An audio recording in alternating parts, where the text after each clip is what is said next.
You're listening to a social justice podcast hosted by Nicola Spurling, brought to you by The Flag Shop, and inspired by a social justice coloring book. Hello, this is a social justice podcast. I'm your host, Nicola Spurling, and today I'm joined by Miel Bernstein from Project AIM. Miel, can you introduce yourself, please? Yeah, I'm Miel Bernstein. I live in Agassiz, BC, and I live on an organic farm and a horse farm.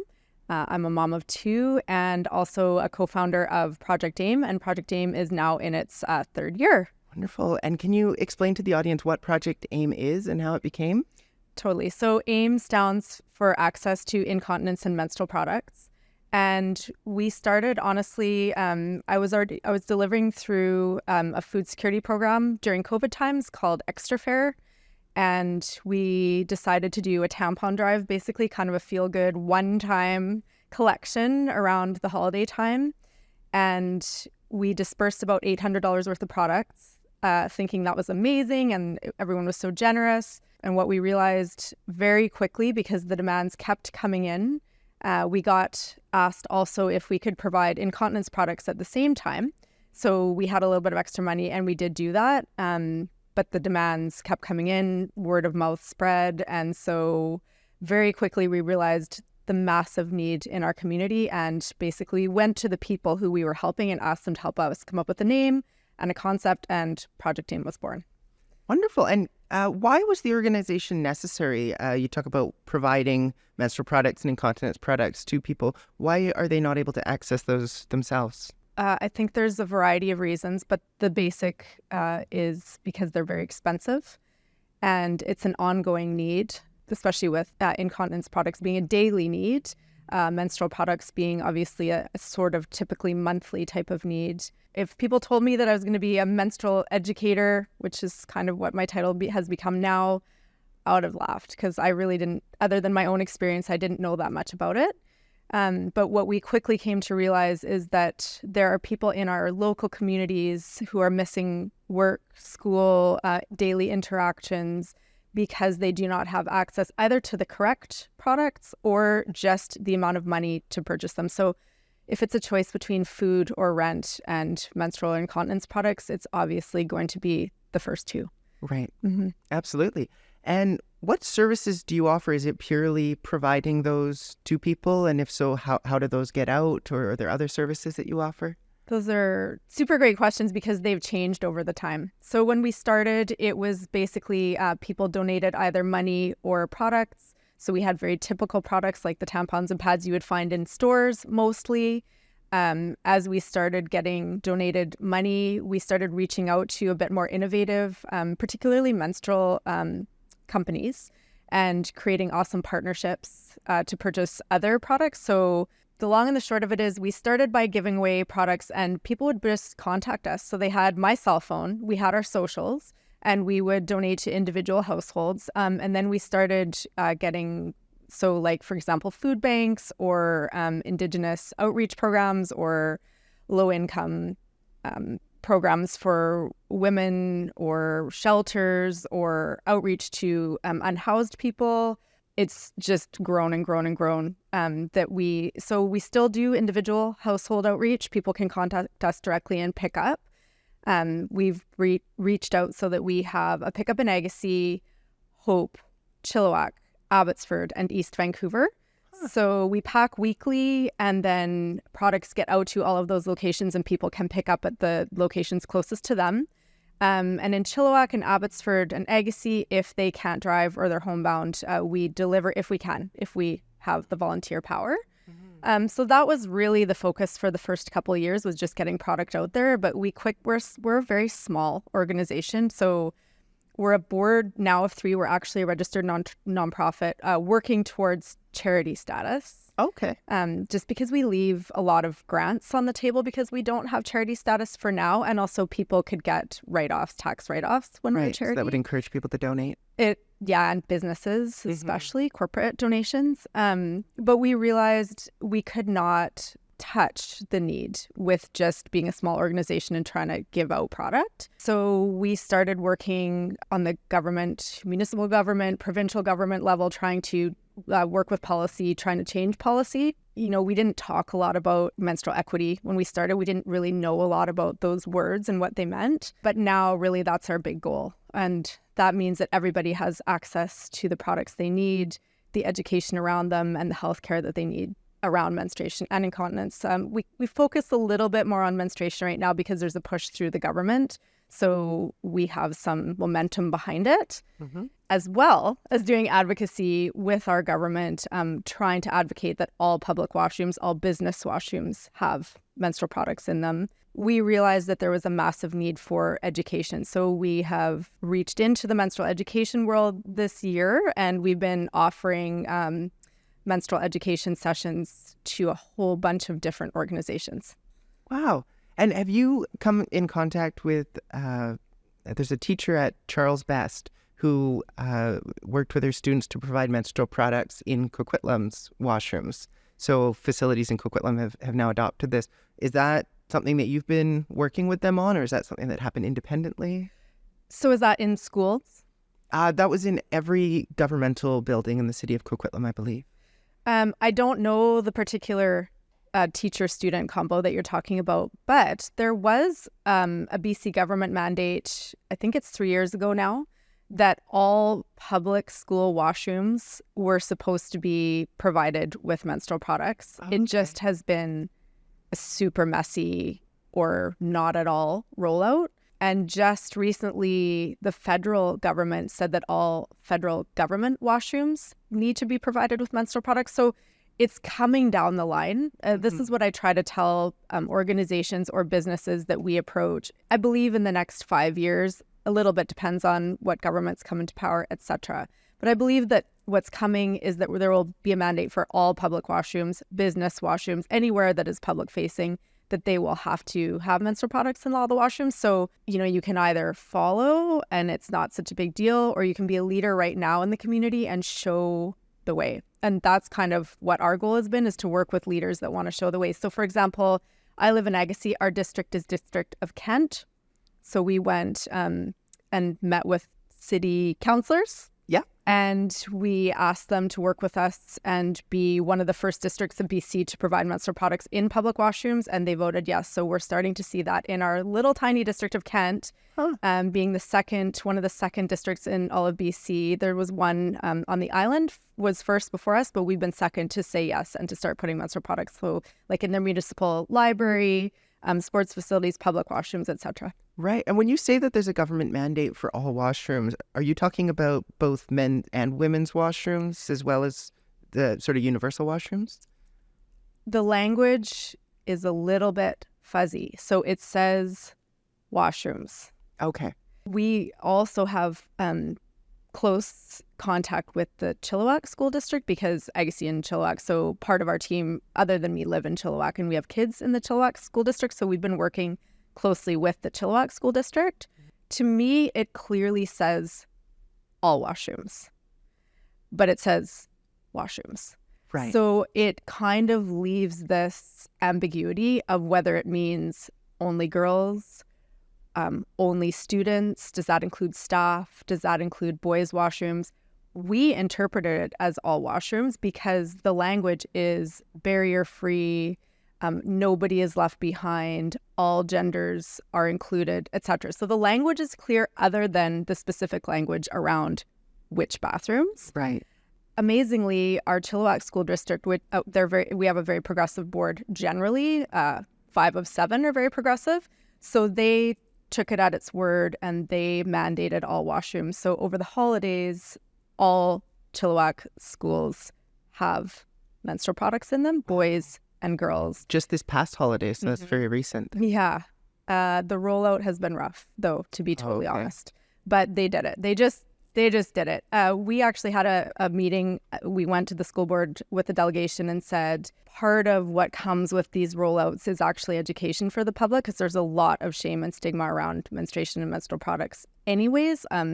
Gender issues aside, and we can talk about that, I hope. Yeah. We felt that we could help them with some education and discussions with staff, with administrators, with students, and with parents so that the rollout would be smooth, they went ahead and did it. And so it hasn't been very smooth so far. Right. So there could have been a little bit more planning that went into that, perhaps. Or just, I think what happened is there's been some pressure because it was actually a mandate from the government a number of years ago, and there's been like, why hasn't this happened? Because we are specifically a menstrual equity organization in our community, and we've been growing and gaining a lot of momentum and press. People tell us, I'm a teacher in this school and there's no menstrual products, and they've been asking us to provide them when it's actually supposed to be provided through the government, through the school system. So I think because there's been this kind of pressure and pushback, they just did it. Right. Which I understand the intention was wonderful.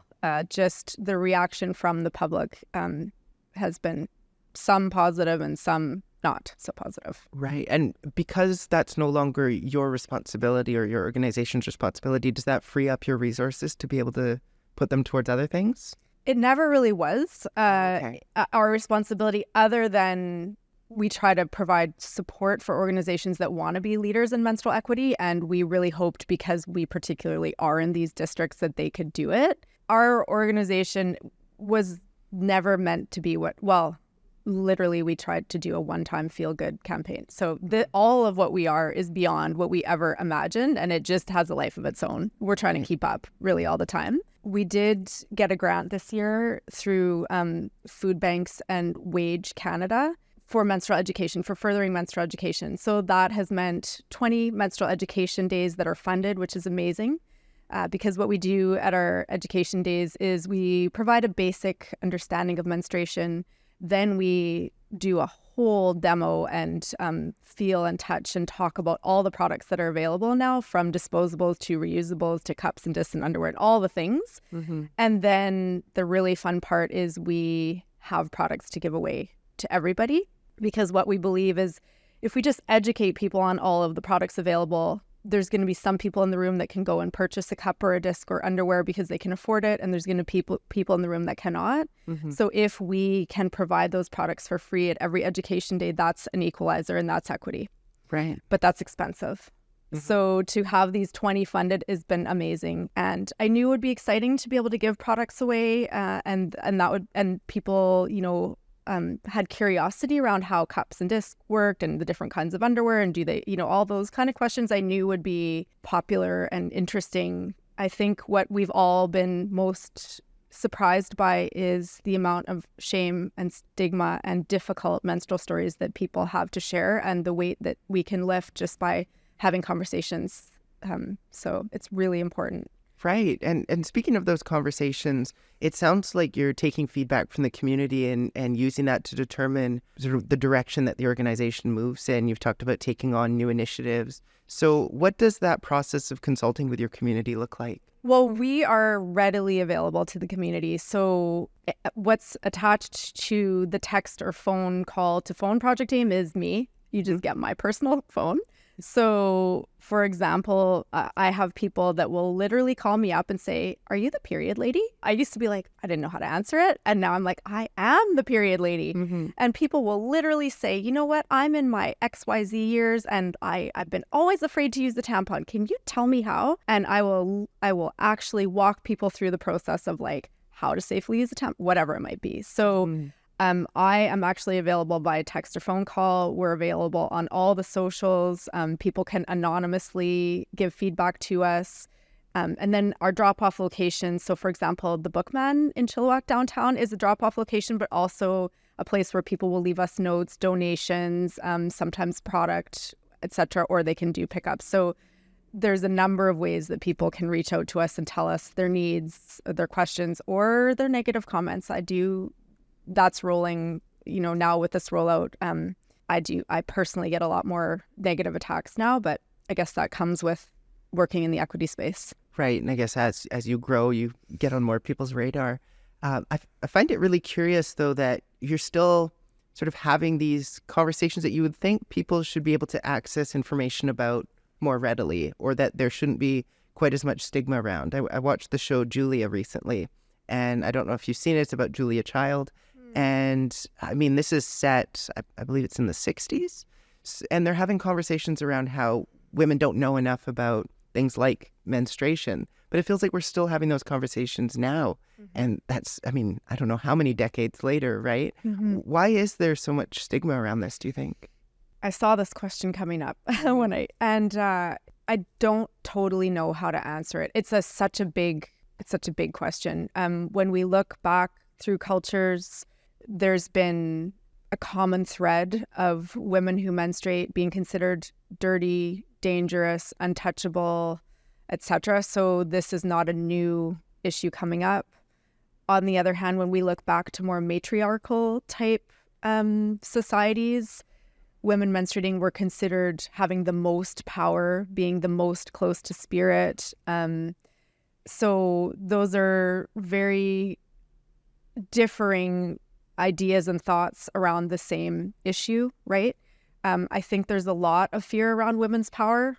I think there's a lot of misunderstanding around menstruation itself. So because actually through this grant, we are going to be providing 3 menstrual education videos that are going to go out in a variety of languages and stuff. So I feel like I've had to really learn more in depth about menstruation. And I've been shocked to find out that even in the scientific field and world, there is a massive taboo around studying menstruation, which is crazy because they study everything about the human body, right? But it's like if you go and you say, I want this to be like my main focus, the professors generally are like, why would you want to do that? Or like, ew, like they still have this stigma around menstrual blood being something different or dirty than like every other bodily function. Right. So that's a thing. So even as far as our scientific world, there's a stigma there to this day. In terms of menstrual education, there is not a level playing field in public schools, even in British Columbia. And so my example is we've done some menstrual education in schools in Vancouver. The youth have been very well educated and there's a lot of equity and an understanding and empathy and acceptance there versus, further out in smaller communities where sex education is not welcomed by the parents. And so menstrual education goes side by side with that. So there really hasn't been any. And so the feelings of shame for girls and of like shaming from boys and stuff like that is much, much stronger. So from community to community, from town to town, from school to school, it is totally different what education kids have had, how they feel about it. And so, of course, that goes into their whole life. Right. And are there certain demographics of the population that are most in need of menstrual products? Are you seeing it's a lot of people who are dealing with financial issues or people of a certain age or something along those lines? It has shocked me how many people are in need in our community across every demographic. So yes, definitely lower income demographics, folks with disabilities, BIPOC, LGBTQ people may struggle more, maybe even to find the products that are right for them. So maybe they have access, maybe even some of our religious families access their kids only to say pads, typical pads, let's call it. But maybe their kids do super intense sports and that might not work for them. And the kids really want to access like tampons, say. So we get lots of calls from youth who need something that they don't have access to in their home. It really is across the board. And I had no idea. And can you explain, I saw on your website the term period poverty, and I've seen that before, but can you explain what that is? So to the best of my understanding, it just means people who bleed cannot afford the products that they need, and it affects their daily life. So we definitely have youth in all of our communities who do not go to school a number of days every cycle because they don't have access to products. They stay home or they're using products that are unsafe. So for example, using toilet paper both as maybe a liner for underwear, which does not work very well. But also I've heard of folks using toilet paper to roll up and use as tampons. This is not safe, right? For a lot of reasons. Or they're using products much longer than is safe too. And then you have bacterial risk, toxic shock risk, etc. So not access to the products they need due to finances. Right. Which is a horrible position to be in when you can't take care of your basic necessities. Totally. It should not be, right? We live in what is supposed to be one of the wealthiest countries in the world, and we have over 50% of people who have at least one time missed something in their life because they couldn't afford their products. Right. Very high. That's extremely high. Yeah. And I noticed that you use the term people who bleed when you're talking about menstruation. Can you explain why your organization makes a concerted effort to use language like that as opposed to saying that your products or your services are for women? Yeah, so that term brings about some attacks to our organization, but we are committed to being an organization who believes in equity for all, and there are more people who bleed than just cis women. So there are trans and non-binary and intersex people who bleed and need access to menstrual products, and we are a no questions asked, barrier-free organization. The language, I think, really matters, that people feel included and know that we support them. Right. And when it comes to bleeding in contrast to incontinence, you've talked about some of the stigma involved in or associated with menstruation, but there's also stigma associated with incontinence. And I'm curious to know what you notice about the differences between the stigma associated with one or the other. So I feel like we focus a little bit on menstruation right now because it's to do both. We still provide lots of incontinence products, but we haven't dived into the equity of it as much, just because really of capacity. I thought there would probably be more stigma around incontinence, and I'm actually surprised to find that the stigma around menstruation and menstrual products seems in some ways higher. And I don't know if that's because incontinence often comes with aging and is maybe a little bit accepted because it's sort of a natural process, although of course menstruation is a totally natural process too. Incontinence is less gendered. The people who have incontinence obviously feel some shame and stigma around it sometimes. Folks who might have reluctance around supporting us in our menstruation are fairly happy to help support people with incontinence. Oh, weird. It's weird. And I think it's because they feel like they're helping older people. So if someone has a disability, perhaps they're okay with helping them. But if they're just experiencing a natural aspect of life, like, I mean, I equate menstrual products a lot of times to just general toiletries, right? Absolutely. Like 100%. toilet papers, some right? things that people need regularly. It should be equal to toilet paper. Yes. But that's not how everyone seems to view it. And No. Is it mostly men that have that view because they don't have to use those products, or are you seeing this from everyone? So a lot of men and kind of particular demographics of men for sure. In certain cultures, menstruation is stigmatized more. And also there seems to be this feeling of like, you should be able to just take care of that yourself, or like you should know, so we shouldn't have to see it. So there is that. There is a lot of internalized misogyny amongst women. And so unfortunately, women can be really weaponize these things as well. We do see it more from men, but also from women, especially if it affects, say, their children in the boys' washrooms, not understanding how to address that with their boys. And feeling that their boy was made to feel discomfort or uncomfortable around seeing menstruation products in the bathrooms, and that they feel that they need to stand up for their boy's discomfort versus teaching them about equity and teaching them that if something doesn't affect you, you can just pass it right by, or you can understand that maybe. So part of why we think that menstrual products should be in all washrooms, particularly in schools, that's one of the things we're talking about right now, is because we have boys that come from impoverished homes equally to girls. And we would like, if their aunties, moms, sisters, friends, etc. at home need products, that those boys would have access to be able to help the family by taking them home. Right. So that's one reason. Another reason is, I don't know how much everyone knows this, but like, menstrual pads particularly are really good for injury, bleeding. There are youth. So when we talk about incontinence, people think about older people, but actually there is like a lot of people that have small bladder incontinences. So it could be just like when you're growing, it can happen. So there's youth that have incontinence. They might have some sort of like illness or disability. You might have had, like I said, a big cut or injury and you can use. So there's a reason to have them just for first aid.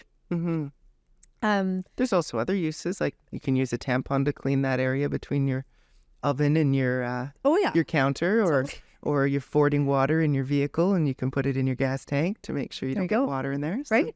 All sorts of reasons why people would need them. Totally. Yeah. Yeah.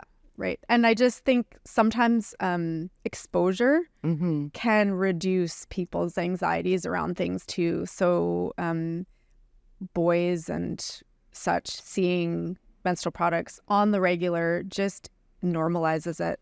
So that hopefully then if they do have a partner or someone who needs them to go to the store and buy it, they can just happily go to the counter and it's not a big deal like it has been in the past. Right. Well, and speaking of normalizing it, one of the trends I've come across, and maybe this is just in my circles, I don't know if you've come across it, is a crustacean menstruation station.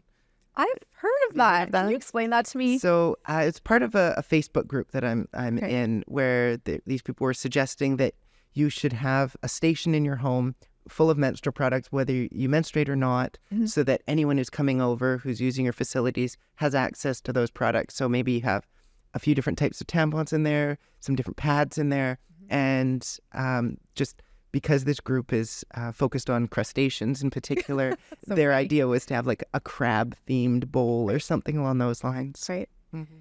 So we believe, when I say we, I'm talking for our organization, Project AIM, and it's also my personal belief, is that every bathroom should have menstrual products available. So your home bathroom, like this work bathroom, public bathroom, school bathrooms, every bathroom should just have it because it's like toilet paper. Right. So I love that idea, and we can help organizations that are like, how do I even start? So we can, come to us if you want, and we can help you. Oh, fantastic. Yeah, same with home ones. We can help home people if they're like, I don't know what to have. We can totally consult on that kind of stuff too. Right. Yeah. And coming back to one of the things you were talking about earlier, which was these mandates coming down from the government, we have an NDP government right now. You have an NDP MLA in your region, and it sounds like you've had some partnerships with her. So can you explain what your relationship with Kelly Padden looks like, why that's important to your organization? So when we first became a community organization, after we did our first tampon drive and started running Project AIM, Kelly actually contacted us and said, what you're doing is amazing, important work. Kelly is also the Minister of Gender Equity in our province. So she's amazing ally. And she said, can I speak about what you're doing at the legislature in Victoria? So she really was the first person to publicize a little bit about the work we did. And that was way back when honestly, I didn't even know what I was doing, or that we weren't much of anything. And since then, we've partnered with her a number of times. So last summer, we did a 4-part series with the United Way and Kelly Padden, Project AIM, and we did community-free menstrual discussions, info sessions. We did them at her office, and she came and introduced them and sat in and helped lead. And then she also, this summer, myself and Tiffany from our organization actually went to Victoria as her guest, and she spoke about us again in the legislature and about what we're doing. And she's been very strongly helping the mandate for menstrual products to be normalized in bathrooms and helping us move forward. She is amazing for us. Yeah, that's fantastic. Yeah. I've fortunately been able to work with Kelly Padden a few times. Because, like you mentioned, she's focused on gender equity. That's sort of the mandate of her position. And we do Trans Day of Visibility, Trans Day of Remembrance. It all sort of comes together there. And I've helped hang artwork in her office. And she's just an all-around amazing person. So totally. I'm glad you have that connection and that she's helping your organization out. When it comes to the services that you're providing, the products that you're providing, are there any moments where you would not provide products to someone? Like, for instance, if a millionaire was to come in and say, I want some free products, would you say, sorry, you have too much money, we're not going to do that for you? So we don't have any prerequisites for the people we help other than the products are going to stay local. So we have been approached a few times by groups that want to ship products to, say, Africa or overseas. Okay. And generally, that's not what we do. So if they tell us they want to serve 500 people in Africa. We really want to stay local and helping our local community because there's such a big need. So in terms of someone who has a lot of money or doesn't have a lot of money, we actually don't know that because we don't ask. Right. And so even if I knew you, Nicola, were a millionaire and you came to me and said, I need XYZ, then you would get it. Because we are barrier-free, yeah. Right. So that's the priority, is making sure everything's barrier-free, it's as accessible as possible. And I would imagine there's not very many people that can afford to buy these products that would come and ask for them. But it's one of those things where I think we deal with this with a lot of organizations. It doesn't make sense to put that barrier in place for the amount of times it might get abused. And we feel the same way about washrooms, because that's a question that comes up all the time. Well, what if people steal it, right? What if you put free menstrual products in the washrooms and people steal them? So our answer to that is, if they're free, they're not stealing them. Right. And if they're taking them, it's because they need them. And if they're over taking them, it's because they don't necessarily know that they're going to be provided ongoingly, so they may take extra. So what we say when we're putting them in a new organization and everything disappears really quickly is, the research shows that it's about 3 to 6 months of 30% more in the first number of months that reduces to normalizing over 3 to 6 months. And you just keep putting it out there. Right. So I think those are two different reasons. People might take them because they need them, and people might take extra because they don't think it's going to be there next time. And once you fix both of those problems, it's not a problem anymore. Right. And I would imagine that you could equate that to toilet paper. Sometimes people will come in and steal a bit of toilet paper, but who's stealing it to resell it or something like that? They're taking it because they need that. Exactly.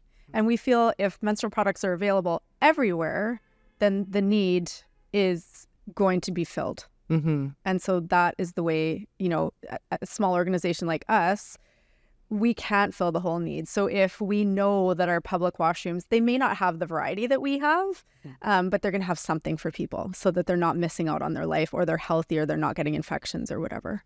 Right. Yeah. And do you believe that these products are or should be a human right?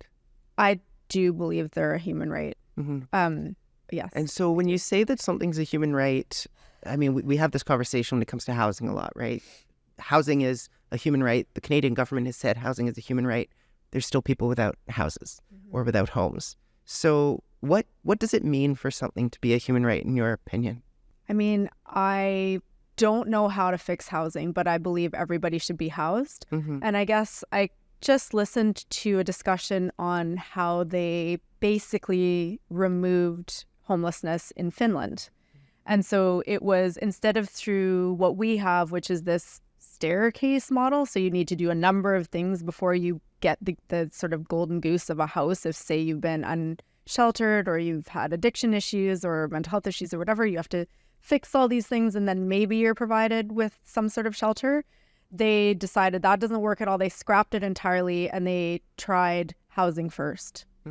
And everybody who wanted to participate was given a clean, safe shelter of a home and 24/7 support. So mental health support, addiction support, whatever it is they were needed. And 90% stayed sheltered, and a lot of the issues that were really troublesome to them started fixing themselves when they had shelter and dignity first.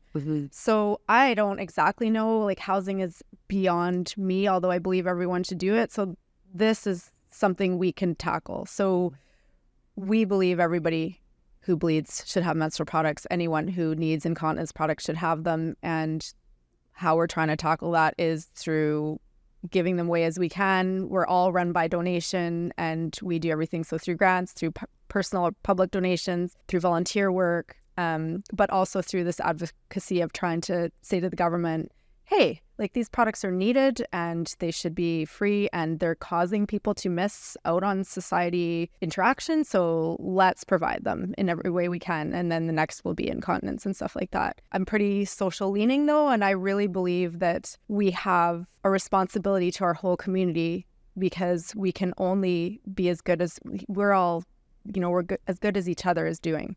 Right. I mean, I think a lot of times these issues boil down to cost, right? The government's not doing something because it's going to costs money. Taxpayers aren't going to support spending their money on X, Y, and Z. And when you look at housing, I know that there's been some pilot projects around this. It costs less to house people than it does to leave people homeless, because there's all these other effects of people living on the streets. They're getting sick. They're going to the hospital. They're using resources that way. And I imagine the same is probably true of menstruation. I don't have any numbers to back that up. But when you think about the fact that if someone doesn't have access to menstruation products, maybe they're getting toxic shock. They're going to the hospital. They're using up those services. We already have huge wait lines in the hospitals. So it seems like it, and maybe there needs to be studies into this, but it seems to me like there's probably a financial benefit to providing that, even if there's an upfront cost to doing so first. I think so. And people, again, if they're missing work, there's a financial cost to that. If they're missing school, there's definitely a financial cost to that, to them in their future, but to us as a society as well. And I just think if we all add just a little bit to our regular bathroom budgets, I don't think it has to be that much. We already do toilet paper and paper towel and whatever. If everybody does that and just provides them everywhere, I don't think it has to be a very big cost, to be honest. Absolutely. And I mean, also when you talk about human rights, if you're a country that can't take care of people's basic necessities, what are you doing? I mean, in my opinion, everything else comes secondary to that, right? Totally. As again, we are one in a lot of ways, right? And we are only as strong as the person who is doing the least good, whatever that might mean. Right. So we have to, like, as we rise up, it is our responsibility to lift everyone around us. Yeah, and I mean, the counter to that I've heard a few times is that that's not possible in a capitalist society. In a capitalist society, there always has to be people at the bottom. There has to be people at the top. Otherwise, it doesn't function. Do you have that belief? I believe late-stage capitalism is failing us. So I don't believe in this system exactly as it's operating right now anyways. Right. So I see that could be true. I just don't think it's the best way forward. Yeah, I mean, that's I asked that question a little bit more now because it seems to be a common theme on this podcast. A lot of issues that we're seeing come back to capitalism. 100%. For our audience, we're posting short form content now on our social media, and the one that we're working on at the moment is ageism. And the person who is speaking about ageism, Barbara Finley, was saying a lot of the issues with ageism come back to capitalism. And that's something that until she started speaking about that, I never would have thought of. And so that's where my mind goes now is the system failing us? Yes, in so many ways. Yeah. Right? I mean, if we have our elders who we should be gaining knowledge from and revering in a lot of ways, sitting at home in shame because they have incontinence and they can't, that is a failing system, 100%.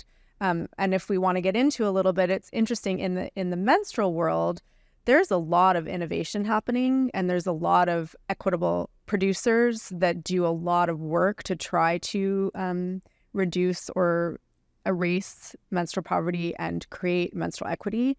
And that is not the case with incontinence. Incontinence products are made by the big companies like P&G, for example. And even for us to try to get a wholesale account with them, they don't care. Right. Whereas in the menstrual world, we have amazing partnerships with organizations who not only give us like NGO pricing so that our dollars go so much further, but also we get boxes of donations from them because their whole mandate with these companies is to work with organizations like ours so that everybody is provided for, which is so cool.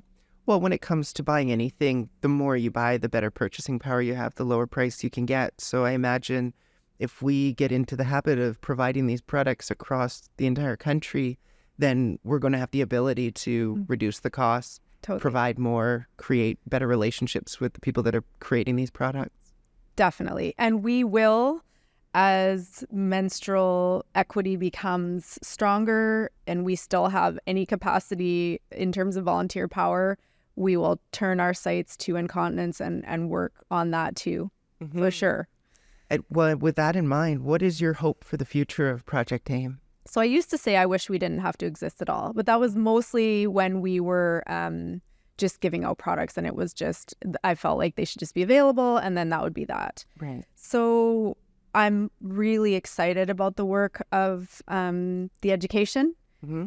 As I said, being able to have a 1 or 2 hour session with a group of people and have them having carried shame stories for their entire life that they can discuss and people can empathize with them, and we can maybe talk about it in a way that reduces it or just allows it to go entirely, or at least not pass it on to next generation. So for example, I've had moms of daughters who have said, I felt so much shame around menstruating that I have not wanted to talk to my daughter about it. I have not known how to do it without passing on shame. And so when we can either provide that education for both of them together or help her understand how to talk about it or reduce her own shame, and you can see like breaking these patterns just within one education session, I think the future for AIM in menstruation as equity comes for product availability is going to be through education. So hopefully through like school systems or through videos that can go out to remote locations or whatever. The more people understand, the more visibility there is, the more we reduce the things that we can shine a light on are no longer in the dark. Right. Mm-hmm. And with that in mind, one of the questions that I ask in every episode is what our audience can do to help. So I guess in this case, what can our audience do to help Project AIM, or what can our audience do to help reduce the stigma around menstrual products and or incontinence products? So I think there's a lot. I mean, first of all, we are strictly run by donation, so people can donate to us a lot of different ways, either through product drives, if they might want to take something like that on. You can donate to us through e-transfer, through drop-offs to any one of our drop-off locations, either product or cash, whatever. Cash goes far for us because we have these amazing partnerships, but everything helps. So, of course, that's one way. Volunteering, if you want to volunteer with us, we have lots of opportunity for volunteering, everything from social media to driving and delivering to packing to there's endless opportunities. So we do one big event a year that's been our major fundraiser, all sorts of stuff like that. Put menstrual products in your bathrooms. Mm-hmm. Ask. So if you have youth in school, ask what kind of menstrual education is in school. We do menstrual education days for organizations. So if that sounds interesting, talk to us about that. For incontinence, that's a big one because we have to start talking to our government about there is some people who get free incontinence products, but the hoops you have to go through and the clarity of who gets them and who doesn't needs to be addressed. So that's a whole thing. Right. And, really just take a deep breath. If something feels, if you're going to be like, ew, about menstruation, take a deep breath. There's so much good education out there just on YouTube or whatever, and realize that it's like the basic human function that has us all here. And It's kind of amazing and cool. And just do yourself a favor and learn a little bit about it. Have some empathy for people who are menstruating because it's not the easiest, right? Mm-hmm. There's a lot of symptoms that can go along with it. And generally, if there's people in the room, probably somebody is menstruating at that time and maybe not feeling their 100% best, either mood-wise or physically, and just have some empathy. Right. Well, that's such a good point that none of us would be here if it wasn't for menstruation. Right? Totally. I mean, we're getting close to the end of the podcast now. So is there anything that we haven't talked about that you really want to discuss before we wrap things up? I don't think so. I just think I feel really lucky to have fallen into this and hopefully to be able to be making a difference for people, and also just changing some minds slowly around menstrual equity is kind of a big honor for me. Mm-hmm. Well, thank you so much for coming on the podcast. It's been an honor for me to have you as a guest, and thank you. Learned a lot. I hope our audience has as well. This has been a Social Justice Podcast. I'm your host, Nicola Spurling. I've been joined today by Miel Bernstein from Project AIM. Thank you so much. Thank you. You've been listening to a Social Justice Podcast hosted by Nicola Spurling, brought to you by The Flag Shop, and inspired by a social justice coloring book.